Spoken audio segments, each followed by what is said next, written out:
ನಮಸ್ಕಾರ ಎಲ್ಲರಿಗೂ. ಇವತ್ತು ಅಕ್ಕಿ ಹಿಟ್ಟಿನ ಬಡ್ಸಂಡ್ಗಿ ಹೆಂಗೆ ಮಾಡೋದು ಅಂತ ನೋಡ್ಕೊಂಡು ಬರೋಣ ಬರ್ರಿ.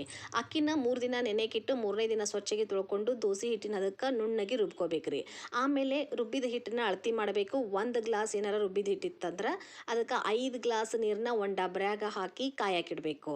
ನಮ್ಮದು ಇಲ್ಲೇ 2.5 ಗ್ಲಾಸ್ ರುಬ್ಬಿದ ಹಿಟ್ಟು ಬಂದೈತಿ. ಹೀಗಾಗಿ 12.5 ಗ್ಲಾಸ್ ನೀರನ್ನ ನಾವು ತೊಗೊಂಡು ಡಬ್ರ್ಯಾಗ ಕಾಯಕ್ಕಿಟ್ಟೀವ್ರಿ. ಇದಕ್ಕೆ ರುಚಿಗೆ ತಕ್ಕಷ್ಟು ಉಪ್ಪು ಹಾಕಿ ಒಂದು ಕುದಿ ಬಂದ ನಂತರ ಅದೇನು ರುಬ್ಬಿದ ಹಿಟ್ಟಿರ್ತೈತಲ್ರಿ ಅದನ್ನು ನಿಧಾನಕ್ಕೆ ಕುದಿಯೋ ನೀರಿಗೆ ಹಾಕ್ಕೊಂತ ಹೊಟ್ಟಿಲೆ ಕೈಯಾಡಿಸ್ಬೇಕ್ರಿ. ಇದು ಕೈಯಾಡಿಸೋದು ಕಂಟಿನ್ಯೂ ಮಾಡಬೇಕು, ಇಲ್ಲ ಅಂದ್ರೆ ತಳ ಹತ್ತಿ ಬಿಡ್ತೈತಿ ಹಿಟ್ಟು. ಹೀಗಾಗಿ ಚಲೋತಾಗಿ ಕುದಿಸ್ಕೋಬೇಕ್ರಿ ಇದನ್ನು. ಇದು ಕುದಿಬೇಕಂದ್ರೆ 8ರಿಂದ 10 ನಿಮಿಷ ತಗೋತೈತಿ ಟೈಮ್. ಕುದ್ದು ಮೇಲೆ ಒಂದು ಸ್ವಲ್ಪ ಮಿಂಚು ಬರುತ್ತೆ ನೋಡ್ರಿ, ಆ ಟೈಮಿಗೆ ನಮ್ದು ಹಿಟ್ಟು ಕರೆಕ್ಟ್ ಹದ ಐತೆ ಅಂತ ಅರ್ಥ.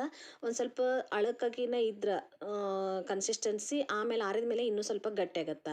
ಲಾಸ್ಟಿಗೆ ಸ್ವಲ್ಪ ಅಜ್ವಾಯಿನ ಹಾಕಿ ಮುಚ್ಚಿಟ್ಬಿಡ್ಬೇಕು. ಸ್ವಲ್ಪ ಉಗುರು ಬೆಚ್ಚಗಿದ್ದಾಗ ಬಿಸಿಲಿಗೆ ಪ್ಲಾಸ್ಟಿಕ್ ಶೀಟ್ ಹಾಕಿ ಅದ್ರ ಮೇಲೆ ಹಿಂಗೆ ಸಂಡ್ಗಿ ಹಾಕಿಬಿಡ್ಬೇಕ್ರಿ.